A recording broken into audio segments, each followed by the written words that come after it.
ABG, let's go. Meeting with Mohamed Essa. Hi, let's go.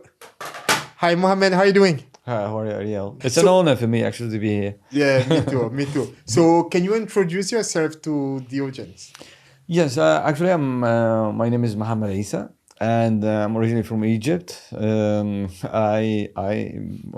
don't know from where to start, but actually, I can start from maybe the sports side. I started to study Kung Fu from 1994, and from that time, I started also to be interested in the Qigong. In that time, I used to have an asthma. It caused a lot of problem for breathing and sleeping and also playing in my life. And also, I discovered after that, also, I didn't have a strong immune system. And Kung Fu was a sport I wanted to do, not because of fighting, but I used to like gymnastics. Okay. And when I went to the trainer, I was around, I think, 12 or 13. I told him I want to, to study that or to play that sport. And he told me, you are too big. I Okay. said, I was 13. I said, Yeah, I see. I'm not that big. He said, no, but for that sport, you are too big. Okay. You cannot, you will not do well, and it will not be effective for you. I said, okay. Then after that, I went to the cinema with my friends. I was around 14 years old or 15. And the film was by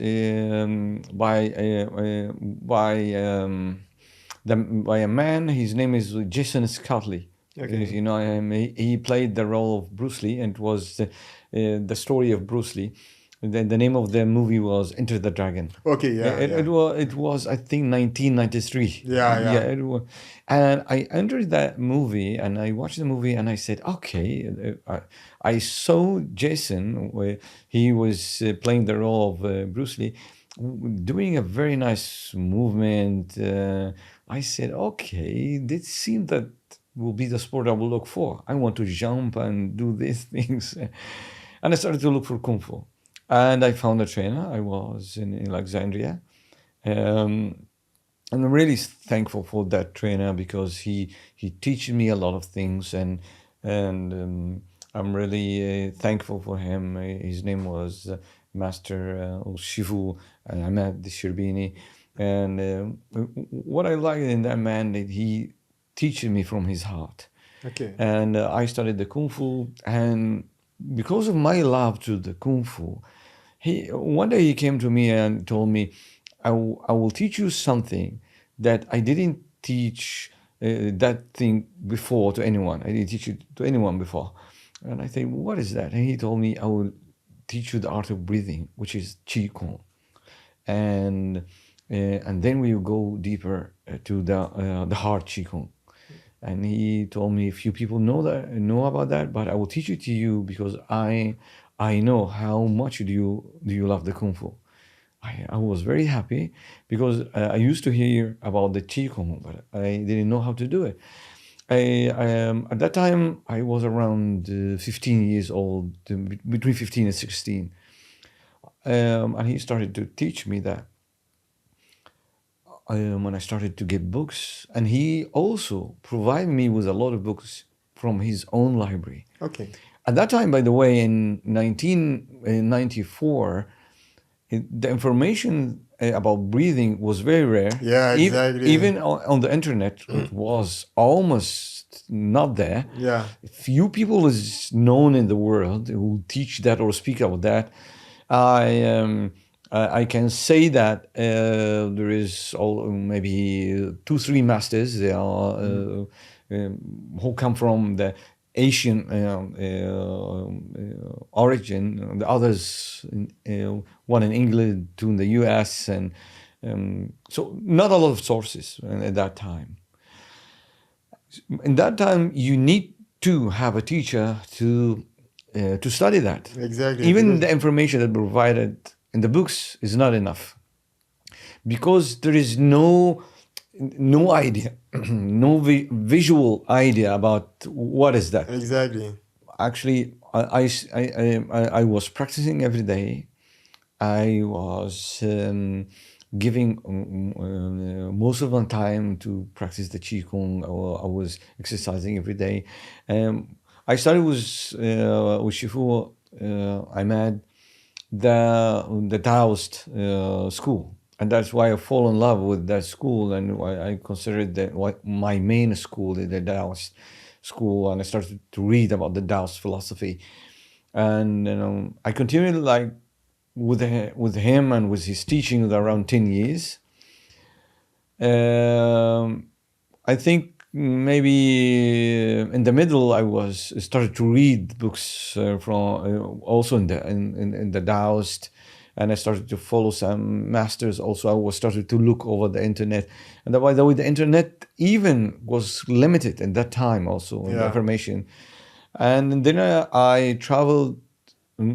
Before I travel, I started to read and follow two masters that are very famous at that time, like Dr. Yang Junming, and he's very famous. Yeah, of course, yes, master, absolutely. and Master Xie. Yeah, it's also already two, let's say, leaders in terms of Yes, internal tradition. And till nowadays, they are the big guys in the world, actually. Yeah. And then I took the decision to travel to Master Xie. And I started with him, and then I went back to him, and I became a trainer, and I started with him. Actually, after that, several courses and different tracks, and I'm now I'm certified teacher for him from a long time. He is. I consider that man is really, he gave the world a lot about. Exactly, he's extremely knowledgeable. Yes, about the philosophy of Qigong and the secrets also. Qigong, he revealed a lot of secrets. Yeah, he was actually extremely generous. Yes. In a time, there is no one speaking about that, and few people know about that. And also, I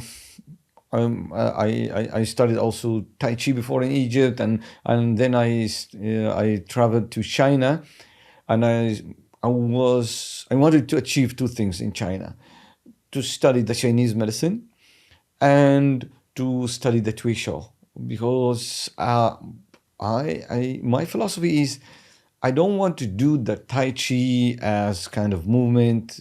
I want to understand what is behind this movement. I traveled to China first. I said, okay, I will look to a Tai Chi teacher, or if I can find also a Wing Chun teacher, because I was looking also the Wing Chun. At the first, I was looking to find any one of these things. Yeah. And also, I was interested in the internal, most of the internal school. One of the schools I was interested in, the Xinyi. Yeah, Xinchuan. Yes, and the Xinyi is also a very strong internal school. First, I started and I traveled and I started to study the Xinyi, and then I came back to Egypt and I traveled back again to focus more in the Tai Chi. So I have some basics in the Xinyi. And it helped me a lot actually to ground myself. Xinyi is one of the styles is very hard, very strong, and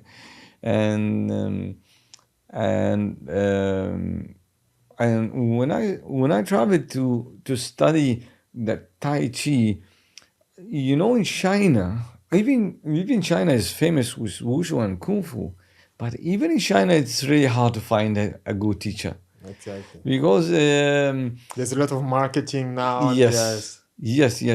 especially for foreigners. Yeah. Yes, Because they know, especially Westerners, they are attracted to that. yeah. And there is a lot of people who show that they have the secrets of kung fu, but actually Yeah, superficial. they are very shallow. Yes. Yeah. And then I met a teacher there, and before I met that teacher, I was contacting someone. I met him in China before. He was an Italian guy. I asked him, okay, I need a good Tai Chi teacher. He said, okay, I know one. He is very good. And then at that time I was working as an engineer. I traveled to China, depending on that Italian guy, and he referred for me a teacher, and I wanted that teacher. And when I met him, I found that this is not the one that I'm looking for. Yeah. And I was actually depending on that Italian guy, as he was in China for a long time, so he know a lot of teachers. But that guy was very weak, very weak actually. Yeah.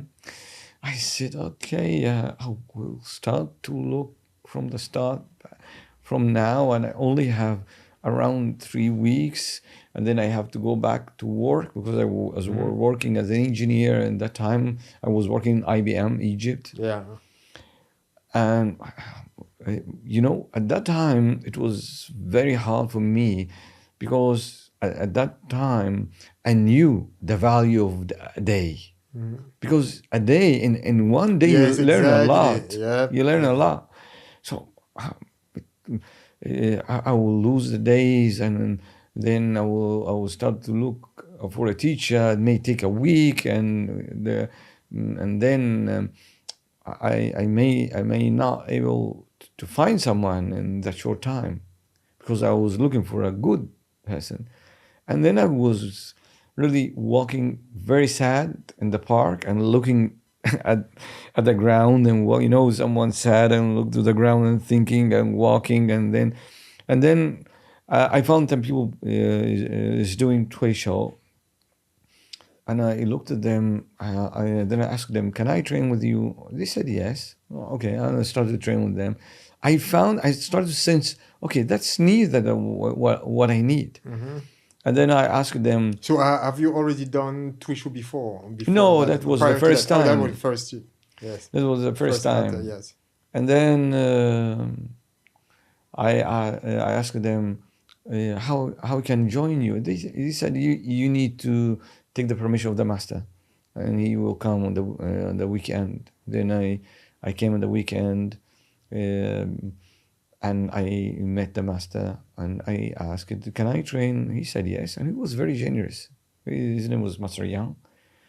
And I can say that that's the best man I have ever, one of the best men I have ever met. Okay. And the best Tai Chi teacher I have ever met in my life.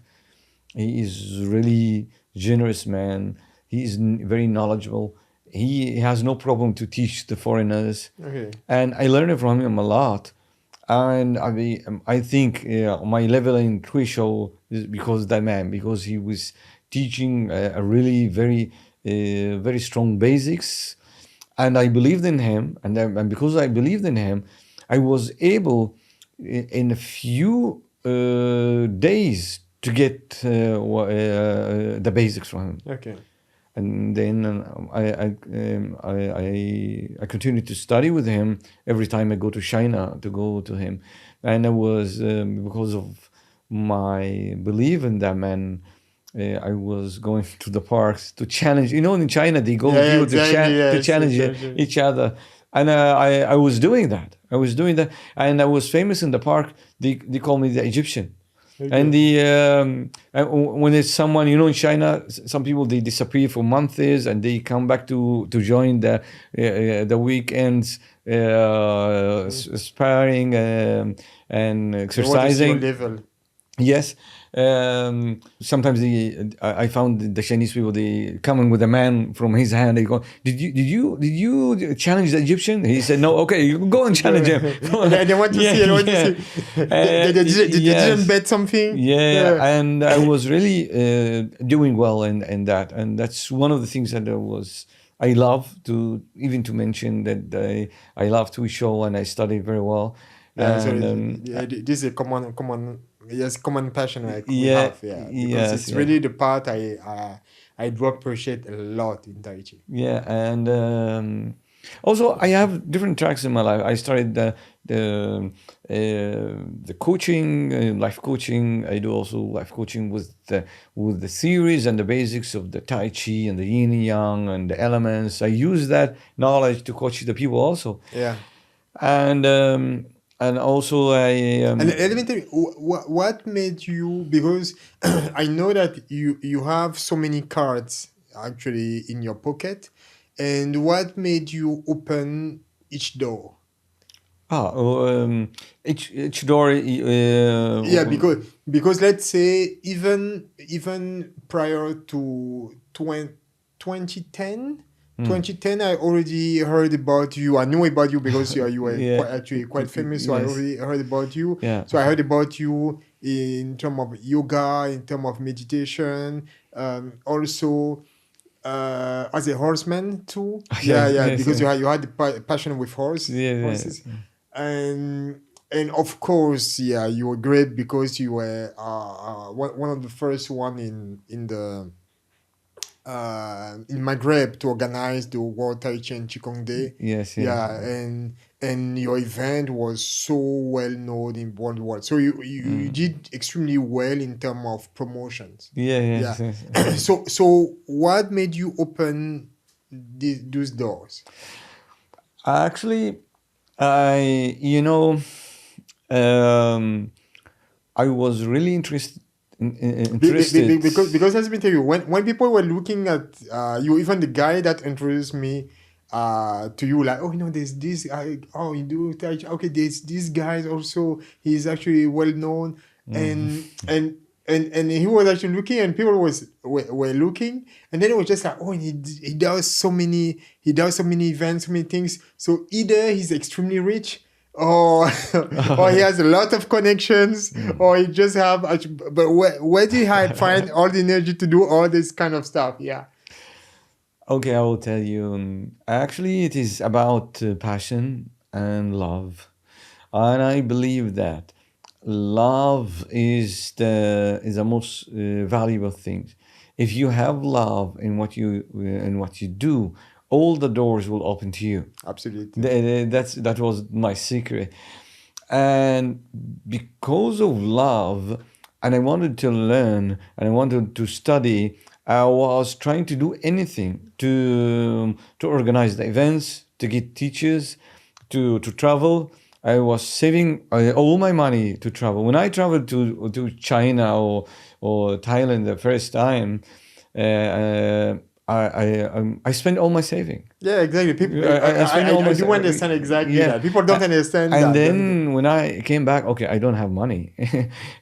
So what do I do? Then I started to, okay, I will start to teach to get some money more to travel back again, because studying abroad is very costly. Yeah, absolutely. Is very costly. And whatever you work, you will spend that maybe in one trip or two or something like that. So, but the passion is pushing you. I want to travel more. I want to study more. There are a lot of famous teachers. I want to study with them. And studying that art, especially with the special information, is very costly in the world. So I was trying to save my money, and also maybe to organize classes. And I also at the same time I was doing a lot of free things. What made me famous is not the paid things, but the free things. Exactly. The free things made me very famous in less than 1 year. I teach it. I remember in the first year when I started to teach the people for free in the Azhar Park in Egypt.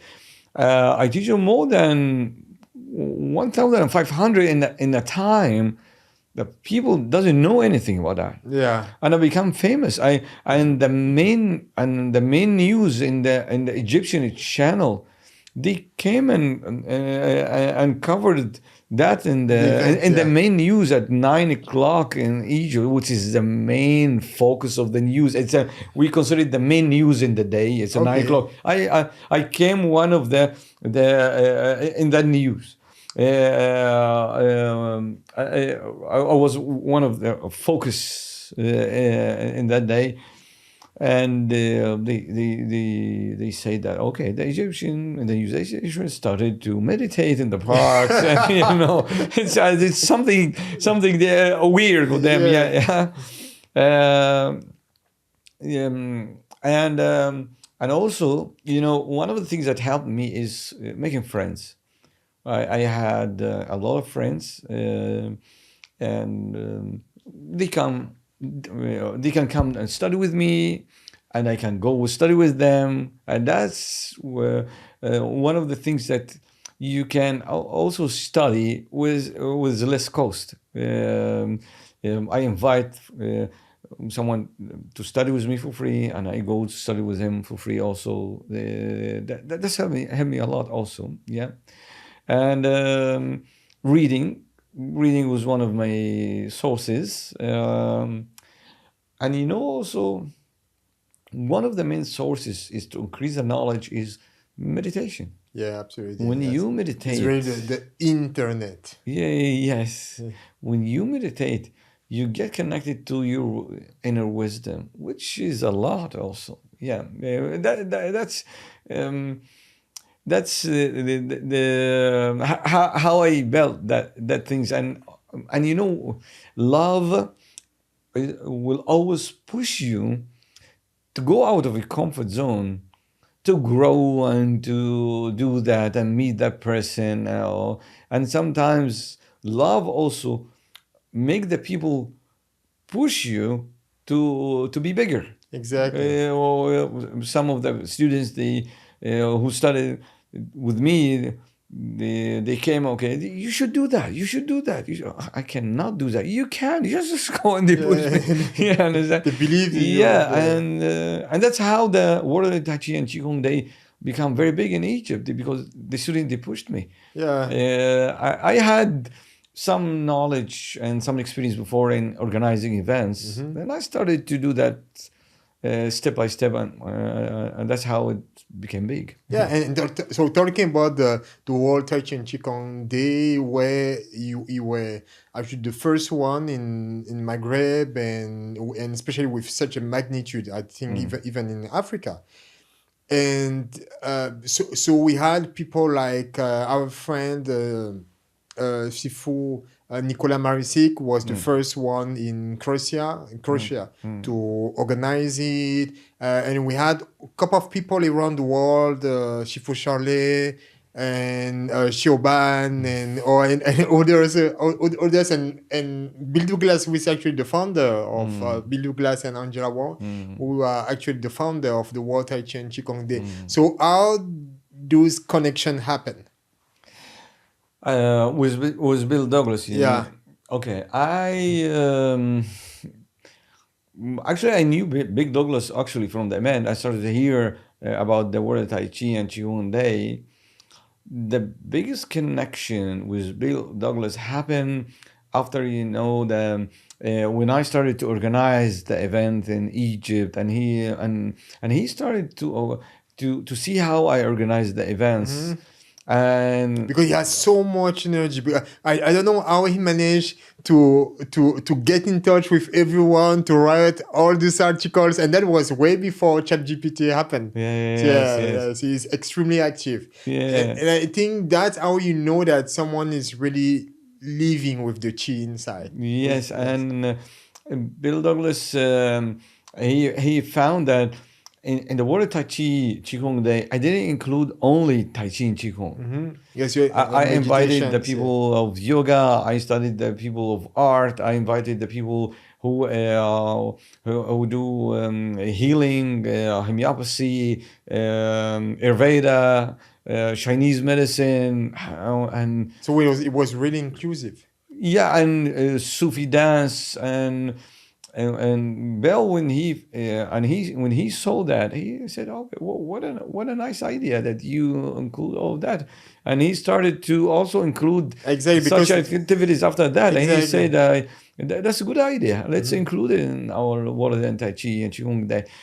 And in that time, also when I started to organize the World Tai Chi Qigong, he sent me, because I was the first Arabian to organize Yeah. World Tai Chi and Qigong Day. He said, I want the word in Arabic. Okay, I took Yeah, I the remember. I remember that moment. Yeah. yes, one breath, one world. Right. I translated that نفس واحد عالم واحد, which is in Arabic. And he was really happy to have the Yeah, yeah. Arabic. On the T-shirt. Yes, on Yeah, the T-shirt. Yeah, it yeah, was and I really. was really happy also, Yeah. and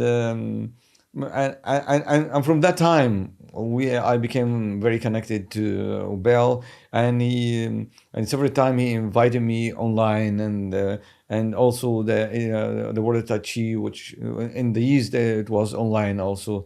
I was a main speaker in his events. Yeah. Okay, perfect. So, and the thing is actually, I guess people wonder how are you going? Are you able to do all that? Because as I say, to me, I see that as the sign that someone is in the ancient time. We say actually someone is blessed by God, but I will say that actually someone is actually blessed with the chi, meaning that Yeah. the chi is. I think it's a kind of awakening when the chi rise up inside, awakens inside someone. One of the first thing we can notice is a significant change in the energy, in the dynamic of the person. Because same thing when I see Nikola Maricic, all what he does is just amazing. He's able to be over there, here, there. I guess in 1 year he did something like maybe 20 or 12 championship around the world. I'm just like, damn, I have energy, but not that much. And one time when I invited him in, I guess it was in 2012. So we spent time together. He slept in my place, and he really has a lot of energy. So I guess people wonder, so how are you able to do all that? You say, okay, passion. So it means that, are you married? Do you have kids? How are you able to move that much? Yes, one of the things that I think that I teach to people also to do, to able to manage things, is to is to use the skill of delegation. When you delegate, that means that you trust yourself And you trust others too. and you trust the others. Even the others, they don't trust themselves. You train them to trust their self. Yeah. And so delegation is one of the skills that I have by nature. Okay. So I when I have some people around me, I say, you do this, and do you do this, and use, and I start to manage them. And then and also the second skill is, I give them the permission inside me. I don't tell them to do mistakes. Yeah, this is And really when they important. do mistakes, I coach them and correct them by giving them the chance to grow also. Yeah. Because you will not able to grow if you will not delegate. Exactly. And you will not able to grow if you don't trust the others. Because if you will not trust the others, you will do what we call it micromanagement, which Yeah. is horrible. Yeah, because your You brain is here and there, here and you there. will not Yeah, able yes. to do That's a anything. headache. All the people who micromanage, they don't grow, and they don't become famous. They are always busy, and they get more busy, and that's life doesn't need that, guys. Yeah. Even they are smart, because they don't have time. They will not have more time to do other things. You are always busy in the basics. You need to delegate and you need to trust. And you need to build also calibers. When you build calibers, you will depend on them. Even I know some people, they will say, okay, they will learn everything as they will go. Okay, no problem, they will go. Because when they will go, they will they will be a kind of credit for you and your teaching and what they study with you or what they learn from you. Yeah. Okay, so I guess a lot of that, that's where you have to be able to perceive all that comes from your engineer background. Oh yeah. Yeah, because to be able to be so perceptive, it's not, it's kind of rare, and you see that with people like Sadhguru, and because his dad was also engineer, so that's why you see when he speaks, when he's teaching, he's extremely good in terms of teaching. He's one of the best in the world in terms of teaching, and I think the engineer mindset has a lot to do with that. Yeah. Yes, I'm happy that you mentioned that because I believe one of the oldest spiritual schools is engineering college because the engineering mindset is what we study in that college is the mental training to spirituality also, because mathematics is the language of spirituality. Exactly. And the language of universe, and physics.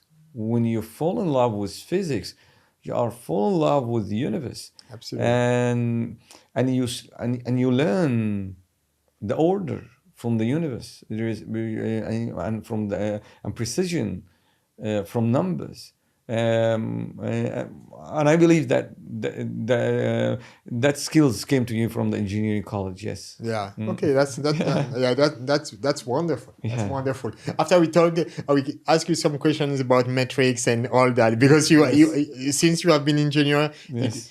I think it had some special impact actually in your life. Sure. Yes. Sure. Okay. So before that, I know you are now in a different step in your life, and in this step in your life, you talk to me out of camera about your method. So now you have Yes. created a method. Yes. It's not the first time you came in Tunisia, for example. Yes. Yeah. You teach a lot Yeah. about your method. So what is your method? Can you talk about that?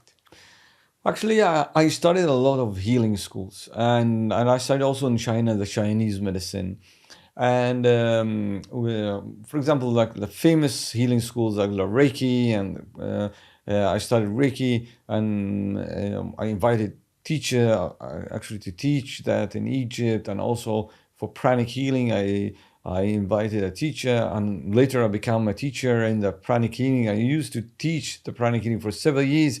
And the first course of pranic healing in Tunisia, also I did that in Tunisia also. It was 2011 for the first time the pranic healing entered Tunisia. Oh, yeah, I didn't know that. I was the teacher for Okay. that, and I became also an official representative for the pranic healing in Egypt as the main office of pranic healing, and also was representing Egypt in the international conferences of pranic healing also. Okay. And then at 12, and also I studied quantum touch and cosmic healing, a lot of methods actually, and also healing with massage. I was into healing a lot because I was interesting to help myself, and that was my start to help myself and heal myself from the asthma. Okay. So from that, before you continue, what is healing to you? Healing is for me, At this stage of your life. when I started to study that, was to get free from the disease Okay. and to make my body stronger, because I used to have a very weak body. But when I went to the more to the healing, I found healing is more than that. Healing, it changed my personality. Healing, it changed me as a person. Healing helping me a lot, helping me to discover the internal power and the inner power that was and still inside me. And I started also, and I discovered there is a message to enlarge that energy and make it bigger. And from that time, I was thinking always about what else, until I developed the chromatic healing. It is, I can say, all my experience of all the healing schools that I studied before, and all the things that that I found out. Oh, I can correct The it or make limitations, it better. I put all my experience in that school, and I give it the name Chromatic Healing. And also, in that school I changed some of the world belief about energy. Most of the world, or most of the healing schools, they believe in positive energy, negative energy, and there is, and we have to charge the energy and get rid of the negative energy. And chromatic healing, we don't believe in that. And I built that theory from the engineering perspective, actually. I started to use what I studied in the engineering college. I mixed it with the energy knowledge, and the chromatic healing came to the world Okay. from that. So if I may ask, what are the basic principle of the chromatic healing method? Okay, the basic principle of the chromatic healing is balance. We are not looking for a negative energy to remove. We are looking for the energy to balance it. We don't believe that there is a negative energy and positive energy, because this is a mental orientation. It's more than a kind of energy. Yeah, because the mental, the mind has polarity. It's Yes. polarized. So what is negative, you may be positive from another angle. So in chromatic healing, we go on a higher level of abstraction of thinking, which is the energy need to be balanced. So, and whatever you think is negative or whatever you think is positive, the body will manage to get the positive by its own and get rid of the negative by its own. That's one of the main theories of the chromatic healing. And also we use light, because based on the researches that I was always reading researches about the human body energy. A research by a biophysicist, his name is Dr. Freds. He said that the human body emits biophotons, and it acts like a field around the body. And he say that if that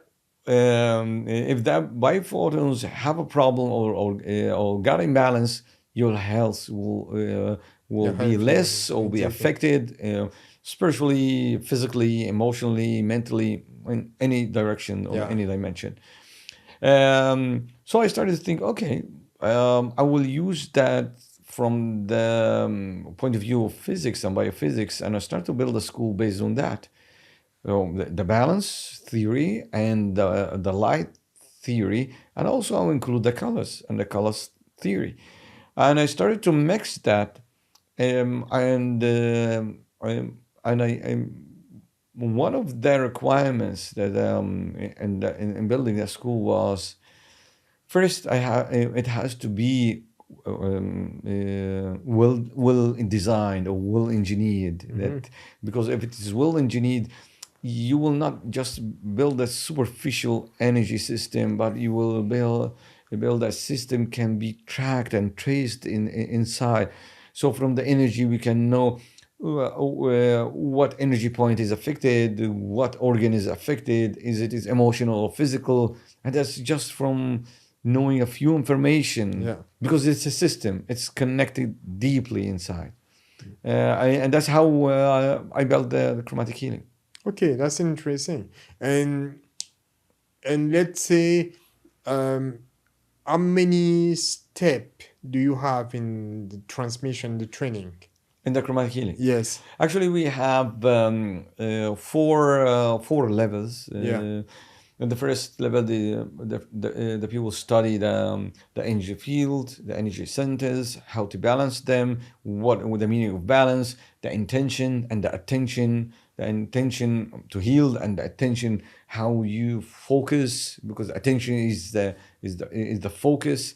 And what do you mean by focusing, and how to keep the focus, and how healing happens. All that basics in level one. And also level one, I teach them how to heal the physical body and the emotions, and also the habits. If someone have a bad habit, how also to help that using the energy. It is a non-cognitive way of healing. Yeah. And also the chromatic healing is non-invasive. That we don't push the body and don't push the mind to do something or to reach a specific result, because we teach the art of balance. So the body will balance itself, and the consciousness will balance itself when there is a chance to. Yeah. Yeah, that's for level one. Level two, we teach about the colors, and we teach the main colors and the chromatic healing. And according to the colors, and the measurement of the colors, because we measure colors and we measure the balance of each color. And according to the balance of each color, we start to translate what that means, which organ is connected to that, what energy center is affected, and how that affect the emotions and also the physical body and the mental. And that's level two. And level three, we go deeper than that. According to colors, we go deeper than the energy centers and what that means.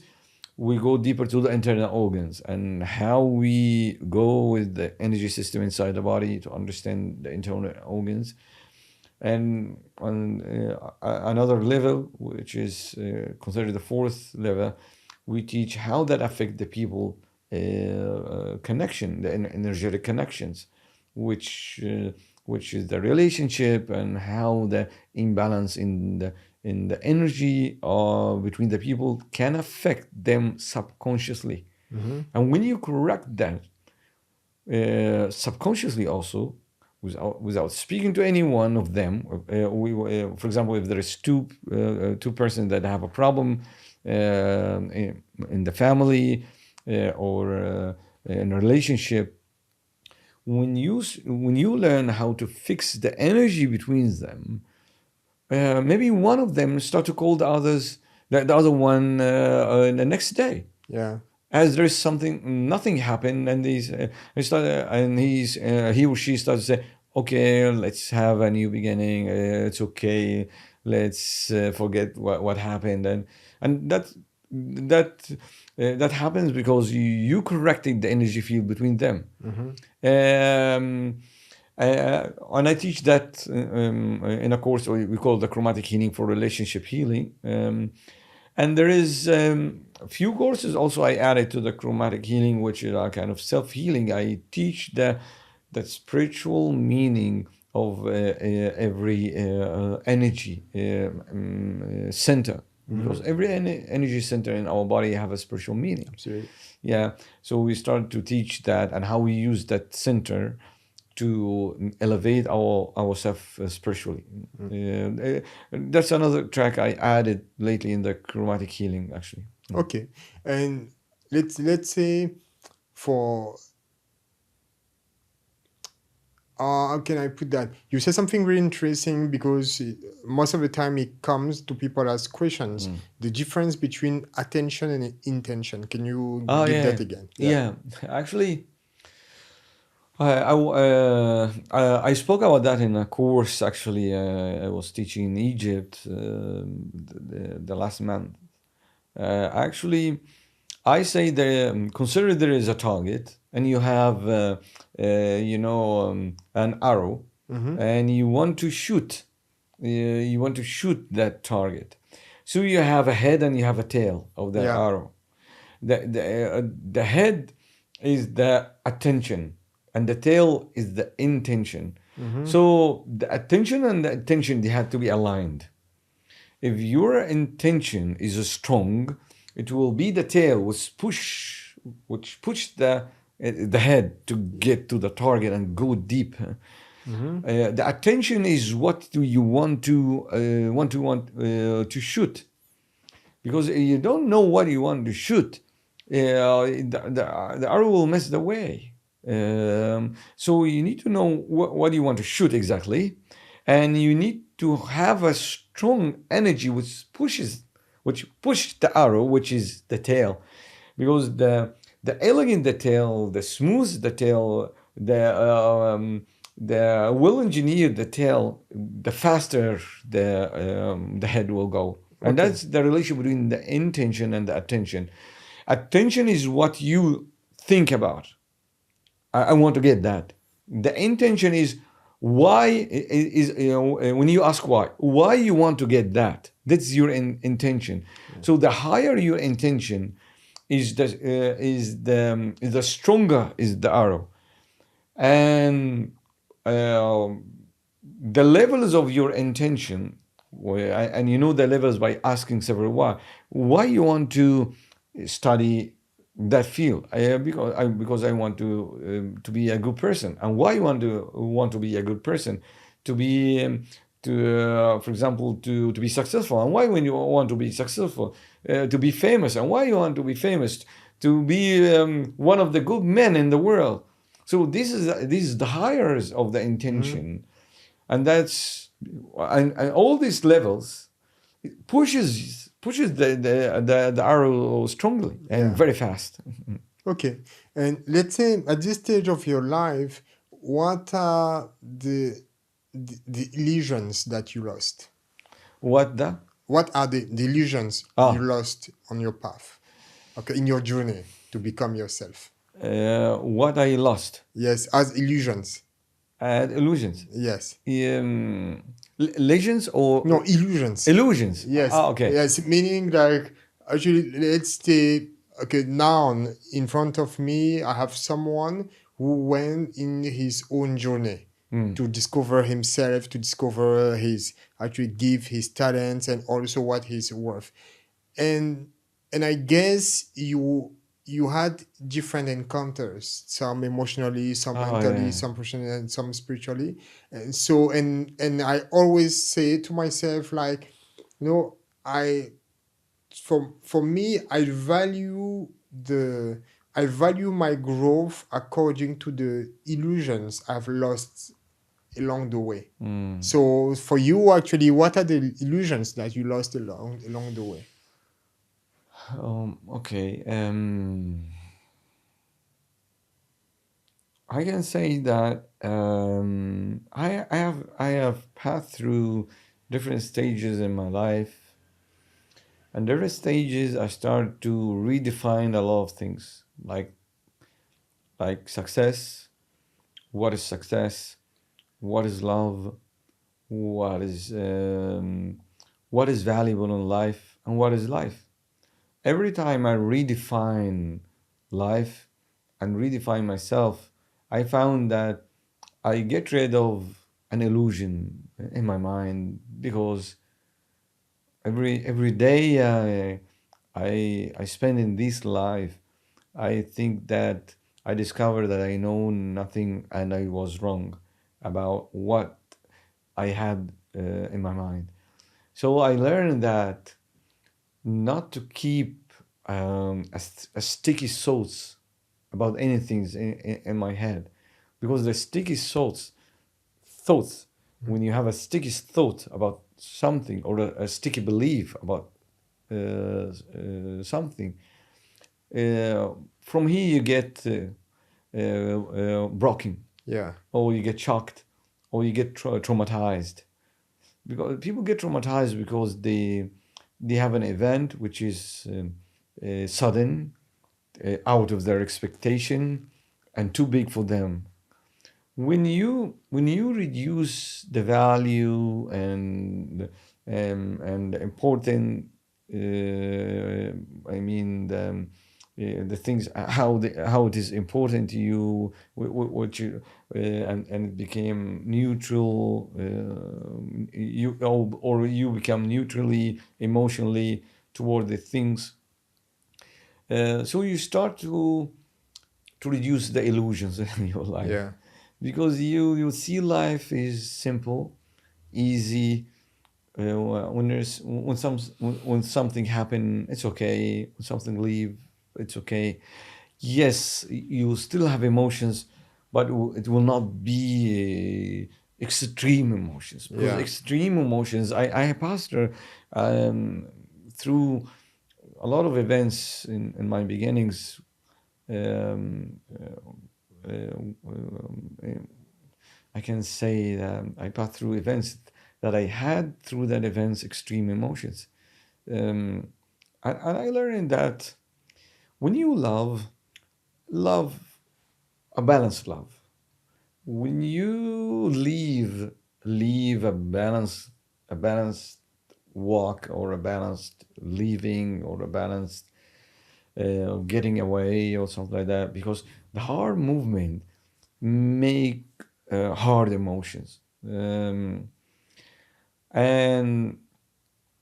I believe that one of the things I can use the word illusions, that my belief about myself was the biggest illusion. I believed in the past I was sick, I was weak. Um, I will not say that now I believe that I'm strong, because Yeah, I that's found opposite. Yeah, yes, from one extreme to another one. yes, because that moving to the extreme. Exactly. But I will say that I found that I can move toward the target that I need, and that doesn't prevent me uh, to be weak again, or to get back again. I'm ready to get back to the first position, which was sickness and weakness, at any time. I accept that, and because I found that there is no static place. It's all about dynamics. Okay, perfect. Okay, so my last question is actually the series of questions you have proposed, which is, okay, to you, what is love? To you, what is life? Yeah. And to you, what are we all looking for? By the way, this question is the core of the Socratic questions. Yeah, and I learned that from his philosophy. And when he said that no one know anything, I felt relieved, because we need to prove ourselves. We know sometimes we need to say that, okay, I know a lot of things about qigong. I know a lot of things about healing. But when you get close to the Socratic philosophy, you will know that you know a part, but not the all. And even the part, and you don't know, you don't know it all. You know a part of the part of the part of the part. Yeah, Yeah, which and for sure there's someone may know deeper, or maybe know higher. So you just know, um, and sometimes the words that we say is bigger than we know. When I say I know qigong, yes, I know part of the qigong, but the word is bigger than than exactly. me. Yeah, And that's why the Socratic philosophy is you know nothing, and you need to be humble to say that you know nothing, and you stay humble, and you receive, you teach with love and receive with love, because we all learn from each other. Yeah. exactly. Yeah. So at this stage of your life, Yeah, sorry. at this stage of your life, Yes, this is a yes, stage of my life. Yes. yeah. Yeah. That's why I say, so at this stage of your life, what is your understanding of love? Okay, that's a big word. Actually, we are we are speaking about the Socratic philosophy, but love is. I believe I will tell you. I was thinking about that from a few weeks actually, and I was telling a friend that love is something very valuable. God will not give you the meaning or the full understand of love until you are a wise person and you are connected to your inner wisdom and you are good to the people, because it's something very valuable. If you know what is love, a lot of things which is good will happen to you. And you don't know love, you get love. You have to change yourself and act to get love and to know it. No one know love while he is sleeping at home. But love is something you do, so you get the meaning of love. And to understand love, which is a bless, it's a bless from God to know what is love. Knowing what is love, you know what is God, because God is love, and love is one of the actions of God in life. So I believe that when the person acts with the terms of balanced person, balanced emotions, you become near to understand what is love. I believe this is one of the hardest questions. I cannot say that I know what is full love, but I can say that I feel love, but I don't know what is it. That's beautiful. That's beautifully put. Beautifully put. Okay. So, so when you will leave this planet, what would you like people to remember about you? Okay, it's a very nice question. Um, um, I I wish that people can remember how um, um, I I tried to spread peace. I tried to make people happy and live peacefully. And I would like people to remember that they need to go on. More than they remember about me, but remember about the message that I carried to them and they continue to carry it. It will be nice if they mention my name, but I'm not looking for that, because I'm looking for something more nice, that we all meet at the end with more peace and love. Yeah, when we all the spirits come come together back again, so we meet with peace and love. That's really what I'm really looking for. That's beautiful. Yeah. Okay. And before we leave, the the promise I made about sharing your experience with Matrix. The Matrix. Yes. You mean the Matrix, the spiritual meaning of the Matrix, or the because we The the movie, movie, and yes, then the spiritual because meaning. in Yeah. engineering we have a model we call the Matrix also. Yeah, Exactly. Yes. Yes. yeah, I would like to yeah. listen. Actually, yes. You know, I will speak about that as an engineer. Yes, I see a lot of people they speak about the different dimensions and these things that from the point of the engineering. For example, I see a lot of people they speak about the fifth dimension or the fourth dimensional thing. Mm. From the point of the engineering, we live in a 3D world. To to say that I am in the fifth dimension, that means you are connected to axes, because when three dimensions, that mean there is there width and height and depth, and that's Exactly. make it 3D. So when you mention 5D, so what is the other axis? So um, for, I would like to tell you that the fifth dimension exists. That's really exists, Mm-hmm. but I believe it's a secret. It is not something that the people He can speak about it, but what is the truth? We don't know, because if we are able to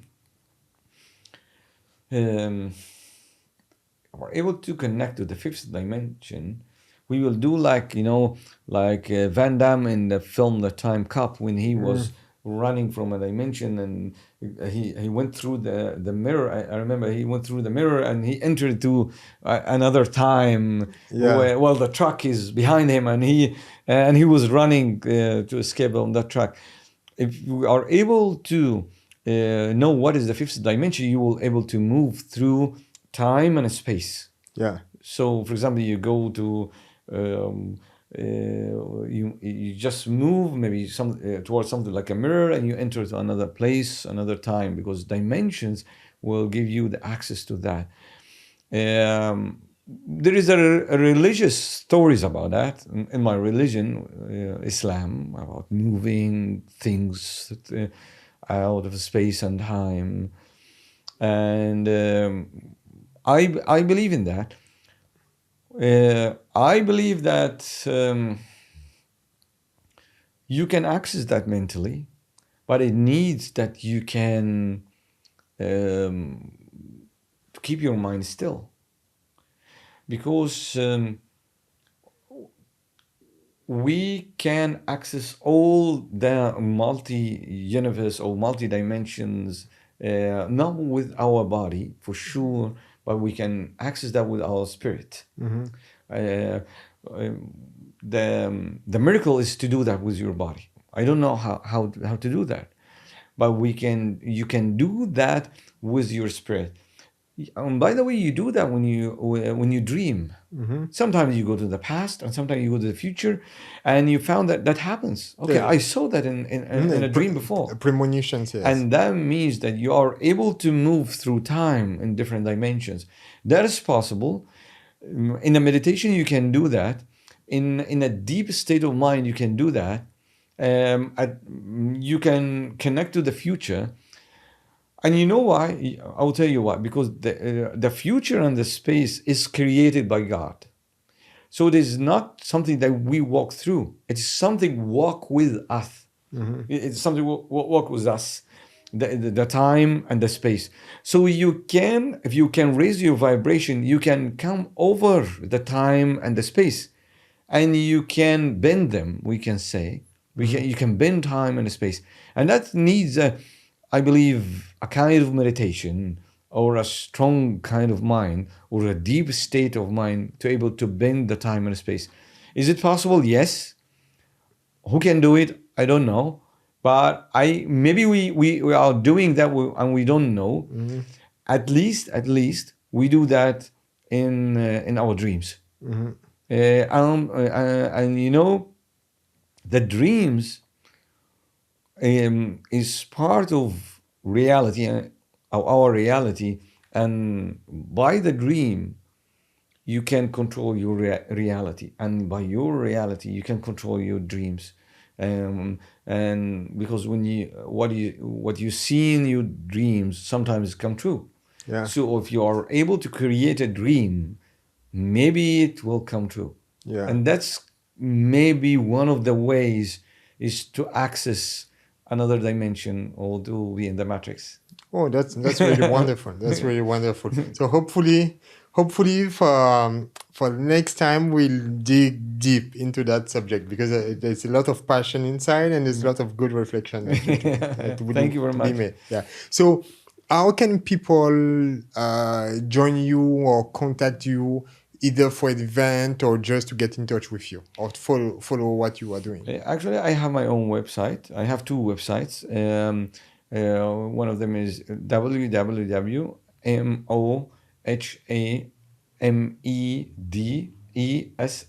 www.mohamedessa.com. Okay, so it'll be written, yeah, just below. Yeah. Yeah. And other one is www.mohamedessa.live, Live. These are my two main websites. People can find all my contacts there. And also they can find me on the Facebook and Instagram by searching for Mohamed Essa, or the same name in English, Yeah. or write the Mohamed Essa in Arabic, they can find me, or they can write Mohamed Essa Chromatic Healing for sure. They will find me easily. Okay, perfect. Yeah. Okay, that's amazing. Thank you again, Mohamed. Thank you, Ariel. And let's hope that we will receive you again for sure for next time. Thank you, Ariel. I'm really happy to be in your episode, and I'm really happy to do that with you in Tunisia. And I'm looking again to join you, and I'm looking also to join again your World Tai Chi and Qigong Day. It was really honor and fun to join you. So we had a this great year. moment. Yeah, and I'm looking forward to join that also. And thank you for everyone who will listen to this episode. If you have any questions, just contact me. Okay, thank you. Thank you very much.